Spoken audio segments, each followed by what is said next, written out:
Hello Grey Knight fans.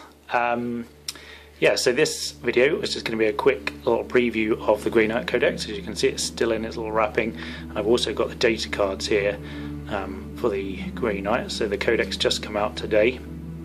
I'm a little bit worried about what I'm going to find inside it, and obviously got the old Codex here, so I'm just going to have a quick skim through the Codex and the data cards quickly, and we'll see what we've actually got inside. So let's have a look in the data cards. I've unwrapped it, I've not actually opened it yet.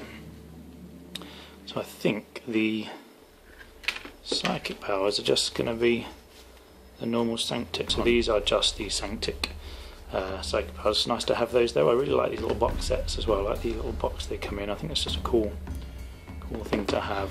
And then we've got a special Grey Knight objective. So there's a couple of them. Oh, there's more.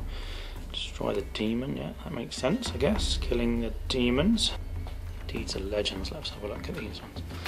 Yeah, as I said, I've got the orc ones of these, and I like the little box and thing they come in. I think that's quite nice to have for your army. Just makes your army feel more complete. So they're all just the normal ones.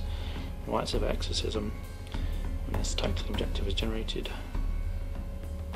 Okay. Teleport attack. And that looks like it's destroying units from Grey Knight's units that have arrived from Deep Strike. That's quite cool, that's quite Grey Knighty. A Grey Knight character killed his opponent in a challenge. That's the Deeds of Legends, that's sort of to do with heroics. But yep, that's the little objective data cards and psychic powers. Yeah, nice psychic cards to have. I think this little pack is a good value. I think they sell out really quick because for like £5 you get the objective, tactical objective cards and the psychic powers, which is a nice little box set. So yeah, that's the box set. And then I guess on to the main event. Let's open this bad boy up. I really like the cover art for this. That's an awesome picture, and I really like the hardback covers of codexes that they've been doing for a year or two now. I really like the feel of them and the look of them. I think they're really well made. So we've got him on the front there, he's looking pretty cool. Anyway, that's cool. So Smite the Demons, cool little picture on the back. So yeah, in this codex I'm suspecting then, well I already know that the Inquisitors have all been taken out of it, and so have the Assassins. I've been talking to Richard about this. As a Grey Knight player, I think I feel a little bit cheated by it, that I now have to buy, potentially have to buy the data slate for Assassins and the Inquisition Codex. I know it makes sense. I think it does make sense to have them separate and to have them out.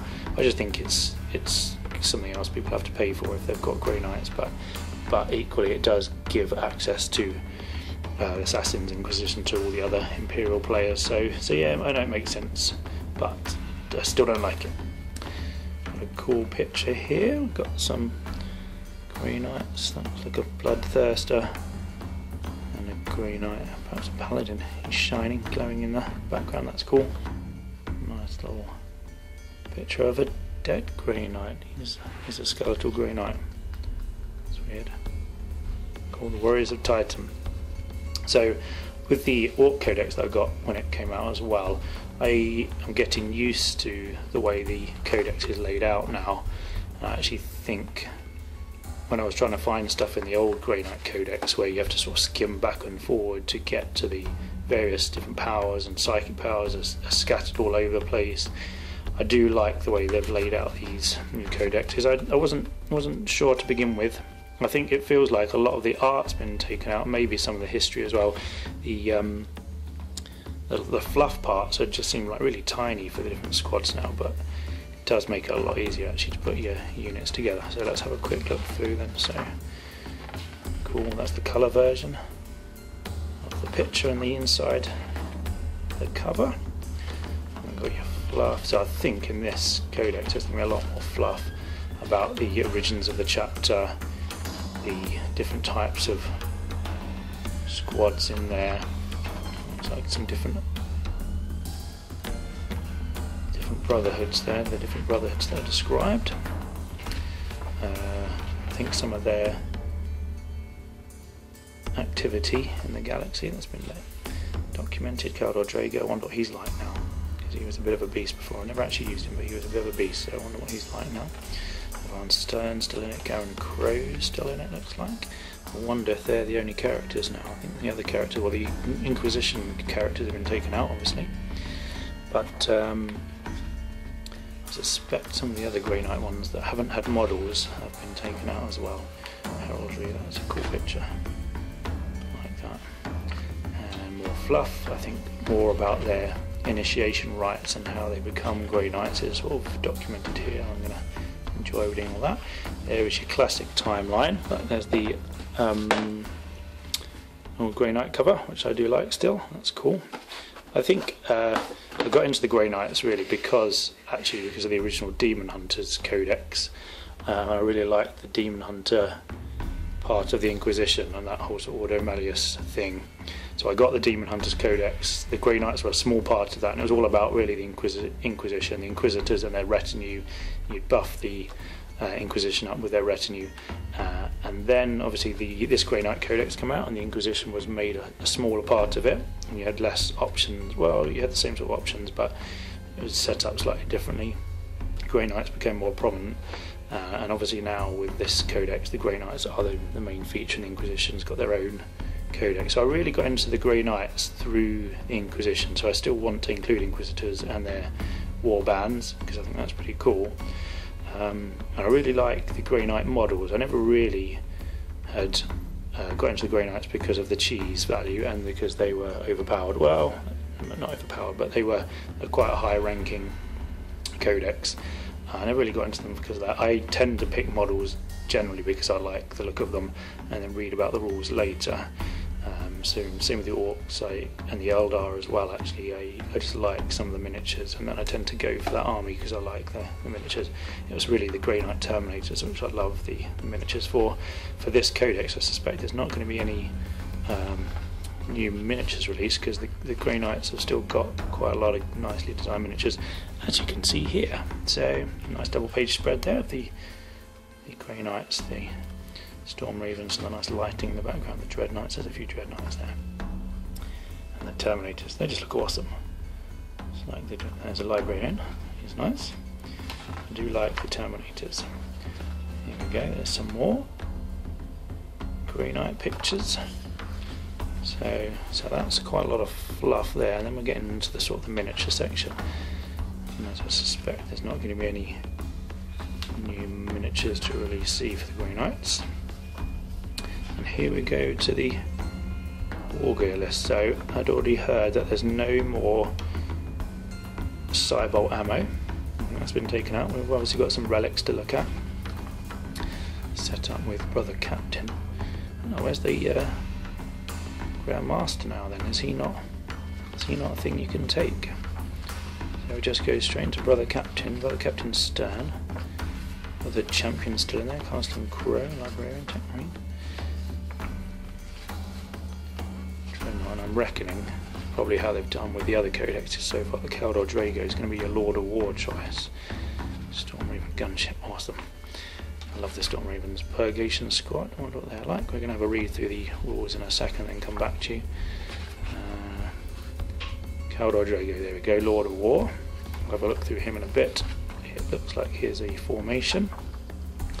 More pictures of Grey Knight. So yeah, there's no Grand Master you can pick now. It's just your... Oh no, I'm lying. There we go. So in the Brother Captain section, you can have a Brother Captain or Grand Master. They've just put it into one entry now. So there we go. There's your Warlord traits. We'll have a look through those. Your weapons. I wonder what the Sire Cannon's like. Oh, it's tense.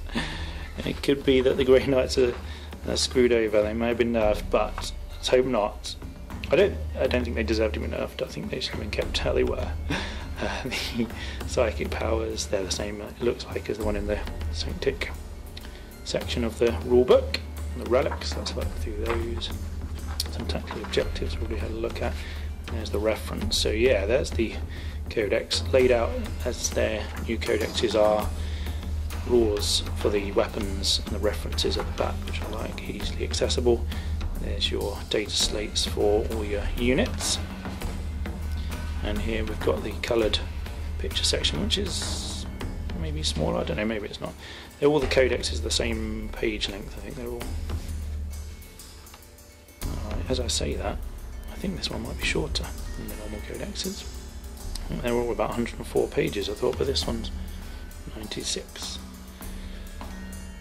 Yeah, then the timelines and all the fluff. So there is the rough codex as it is at the moment. I was just going to have a quick read through some of the rules now and perhaps compare them to the old Grey Knight Codex and see how we get on. I never really have done this before. I started to do it with the Orc Codex.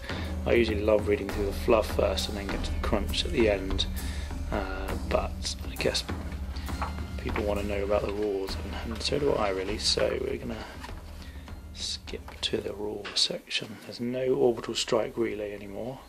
That's gone, and as has Cyball ammo. Your brother captain's 150 points, and he is still the same amount of points actually. You can have Terminator, well, he's got Terminator armor.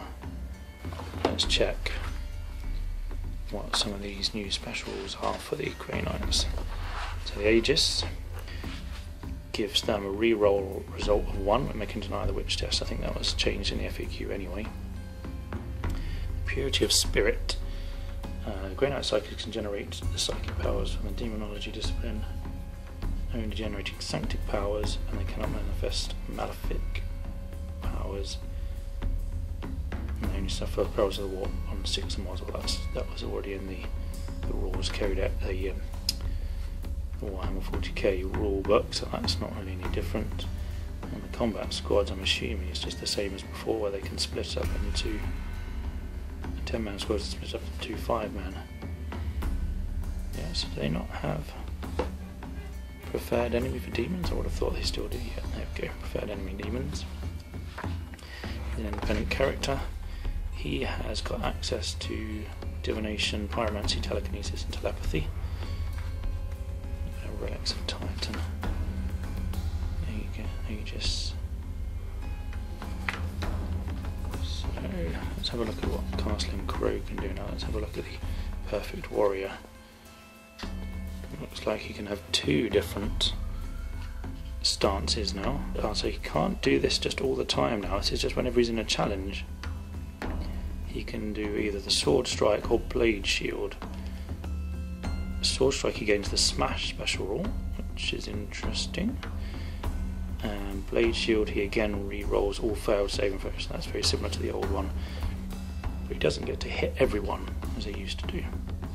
Castling Crow has now just got 3 attacks instead of the stance where he rolled D3 attacks. And looks like other champion used to have weapon skill 7. I think now he's got weapon skill 6. So let's have a look. Castling Crow used to have the Blade of Emperor, which gave his enemies hatred and furious charge. Now it looks like it's just a melee weapon. Ah, that's interesting. He's a master swordsman, so when he's fighting in a challenge, he actually re-rolls his failed saving throws and he gets the Smash special rule. He gets both of those. The Librarian can be upgraded. He's 110 points. He can be upgraded to mastery level 3. The Terminator Squad is 165 points. How much do they used to be? They used to be 200 points. So you've got cheaper now for the Terminator Squad. Strike Squad's more expensive. It's 10 points more expensive. You still only get 5. You get 5 Terminators. Terminators still have their grenades. They can have 5 more Terminators. You can go in a Land Raider. Yeah, that's much the same there. The Strike Squad can Deep Strike, has Purity Spirit, yeah, that's all the same there, that looks like. Same sort of options. Now I do like the Purifiers, and let's see how well they've fared. Yeah, we're going to have the... Oh, that's interesting. So the Purifiers now have Purifying Flame. All close combat attacks made by the Purifiers have the Soul Blade special rule. That's awesome. Paladin Squad. We used to be 55 points each, they're still 55 points each. Upgrade one to Apothecary, and he's only 20 points now. I think they're a lot more expensive than that before, so that's interesting. Interceptor Squads are about the same price, I think, and they are jump infantry, and they have their personal teleporter. We'll see how that's fared in a bit. Stormraven gunships, 200 points, it's about the same. This application squad used to have astral aim. It looks like they have banishment and hammer hand. They've got night vision. But yeah, nothing to sort of replace astral aim. They're more expensive than they were before. They don't have astral aim, which I don't know how useful that was anyway, really. But yeah, interesting. Nemesis Dread Knight knows banishment and sanctuary. He has a 5+ invulnerable save. Just a bit more of a read. So the Dread Knight here looks like his teleport to is a lot cheaper. He was 30 points, when before it was a lot more. So yeah, that's interesting. Yeah, so interesting codex so far. The formation, I think, has got some interesting rules for teleportation that I need to read through and review. That's quite a big formation. That's like your whole army there. It looks like in that formation you've got a lot of units you have to take. That's more or less your whole army. Nemesis force weapons are also going to be the interesting thing. What do they do now? I'm pretty worried about what they're going to do. Looks like they've all just got Demon Bane. Are there force weapons? And the Nemesis warding stave has the Adamantium Will special rule. So that would appear to have taken away their 2+ invuln save. Potentially. Yeah, that sucks. I've equipped my latest Terminator squads I just put together with those, and the Adamantium Will, depends who you're playing against. Maybe it's not so useful now. Oh, there's the Psy Cannon. Yeah, previously Assault 2 or Heavy 4, but now it's a Salvo 2, 4. That's interesting. It's going to take a little while, I think, to get used to all these sort of rules. Incinerators look like they're about the same sort of strength. They've got a Soul Blaze now there as well. So, taken some things away, added some things. It seems at the moment the Brotherhood banner gives you all +1 attack again. Feel no pain for the Apothecary, so he's cheaper. So there's a lot of things that are cheaper. Some things have been taken out completely.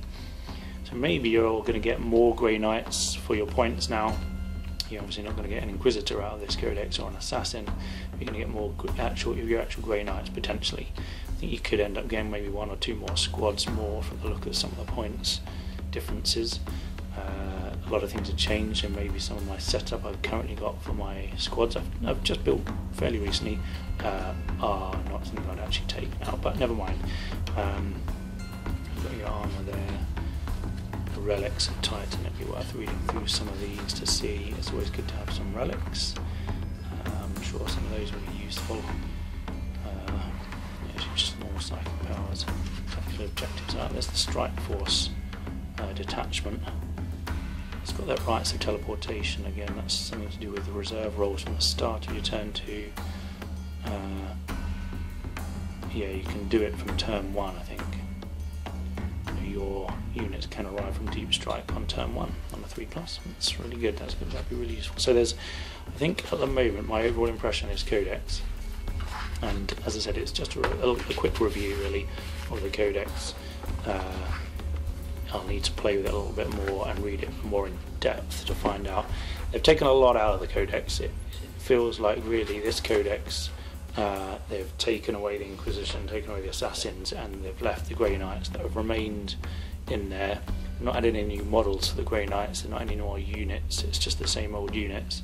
So they've taken stuff out, they've added more fluff, I think, because they had to add something to the Codex. They've taken away a lot of your options, so you've taken away your Cybolt, ammunition, and other things like that, orbital strike relays. A lot of the units don't have the same psychic powers or access to the same psychic powers they used to. In fact, the psychic powers, as we know from the rulebook, has changed quite a lot. There could be some interesting detachments or formations to use. I think people will need to have a bit of a rethink about their Grey Knight army now, and potentially buy the Inquisition Codex and Data Slate for Assassins if you want to use those. That's an extra cost. Yeah, a lot of stuff changed. It feels like perhaps they've taken away more than they've added and giving him a new codex for it. I'll carry on reading. Any thoughts and comments, just post them down below. Let me know what you've thought of the codex as well, if you've got any opinions.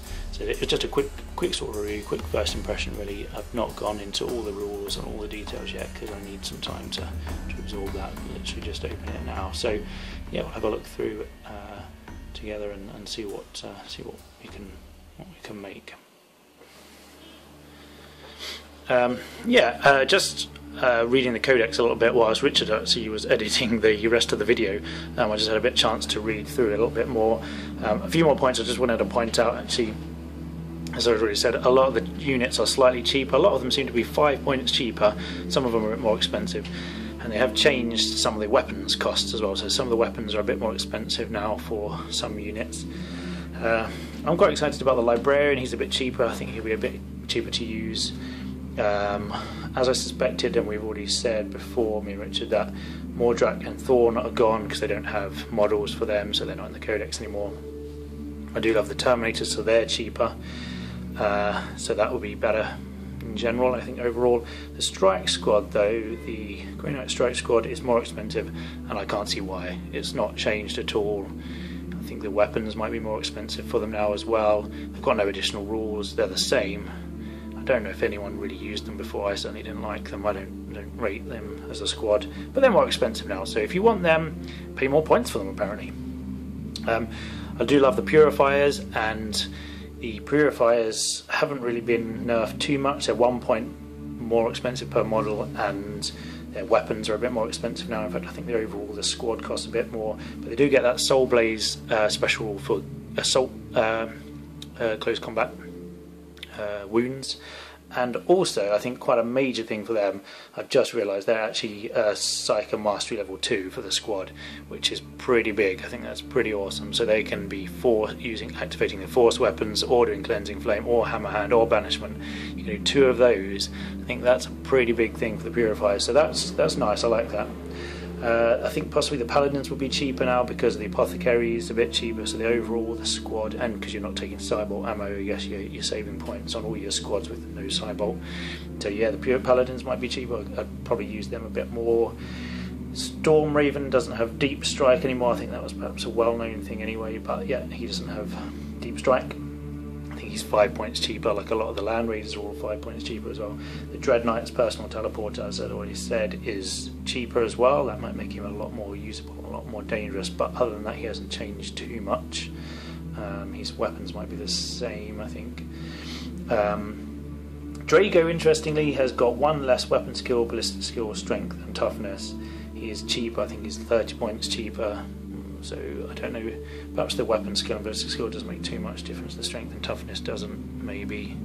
Well, it sucks. The toughness, he's an eternal warrior, so he's not going to get instant killed, but why has his toughness got less? I don't understand. And his strength, why would they do that? Also, confusingly, they've given him an Iron Halo and a Storm Shield. Unless anyone can contradict me and let me know otherwise, that would give him a 3+ invulnerable save and a 4+ invulnerable save. And a 5+ invulnerable save then from his Terminator armor. There's too many invulnerable saves. He can only use 1. Why? I don't understand that. That's weird. So he's been screwed over. In the detachments and the formations, their rights to teleportation is a big deal. I think that is going to be used a lot, and deep striking in on turn 1 I think is a big thing. The detachment is massive. I think that will be your whole army. I don't think you're going to be using any other detachments. If you use that 1 detachment, you're not going to have any allies, I think, with that, because it's expensive. But yeah, the rights to teleportation is a good thing. I think that is really going to help Grey Knight players. The big thing I was just moaning about, and I'm not really sure how this is going to work out, Nemesis weapons have just been completely changed. Well, perhaps this was to be expected, but they basically don't have any specials now. So the Nemesis Force Sword doesn't do anything to your invuln save. Warding staves, obviously not your 2+ invuln save. The Falchions do give you extra attack, but that's just standard, I guess. The Nemesis Great Sword is just a Mastercraft specialist weapon now. It's not going to be re-rolling everything. Yeah, so the Nemesis weapons, pretty screwed over. The Force Halberd, I was annoyed about that. No more 2+ during initiative. That's just essentially a power maul now. +1 strength, AP3, Force, Demon Bane. So yeah, the Nemesis Force weapons have changed a lot. Probably not for the best. Overall, I think there's a bit of a nerf going on here with this codex. As my overall feelings is it's not really a proper codex as such. They don't get any new units. The Grey Knights haven't had any more units like all the recent codexes have. Nice new powerful units that have come out. Don't get any of that. They've only taken things away, really, it seems. Yeah, the detachments and formations are nice, but there's nothing really that they've added to this codex. The Grey Knights apparently were overpowered, apparently.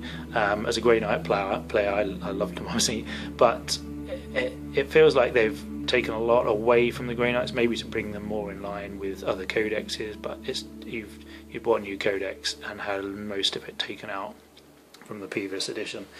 So yeah, that's my sort of final thoughts really. I think it's a little bit hard on the Grey Knight players who now have to buy additional things for Inquisitors and Assassins. A lot of fluff they've added in because they've taken so much out, they sort of had to. And yes, the page count it doesn't really matter, but it is a few pages shorter than the normal other codexes, probably because they were struggling to put things in it. Yeah, my first impressions, a lot of things not good, but we'll see. We'll see.